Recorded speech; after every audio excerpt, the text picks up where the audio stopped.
मोर ना है कालिदास पंडा आम ब्रह्ममुंड पंडित महासभा सब पदाधिकारी अच्छा। यहाँ ब्रह्ममुंड पंडित महासभा तरफ गोटे सचंडी महायज्ञ आयोजन होची जेनटा कि बड़बजार शेष रे टाउन आमर जेन बड़बजार खेतराजपुर थाना अच्छी तार पाखे समलेश्वरी महाविद्यालय अच्छे से नईटा सचंडी महायज्ञ होची।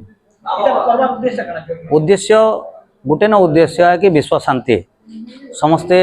विश्व रे जितकी भी अच्छा आम खाली मानव नहीं पशु पक्षी कीट पतंग समस्त यज्ञ द्वारा उन्नति हेसी से विश्व शांति उद्देश्य रे ही यज्ञ करा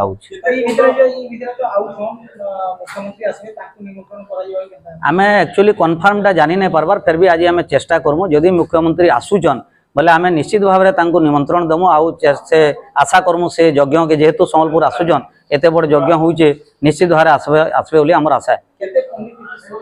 पंडित समुदाय जदि पंडित देखबे 200 ऊपर आमर पंडित आसबे आउ ब्राह्मण 200 ऊपर आसबे तो एंता हेकरी पंडित खाली जदि देखबे 200 ऊपर पंडित आमर योगदान कर बाहर बनारस गोटे पंडित आसुचन आउ विभिन्न पश्चिम ओडिशा विभिन्न जगार पंडित योगदान दे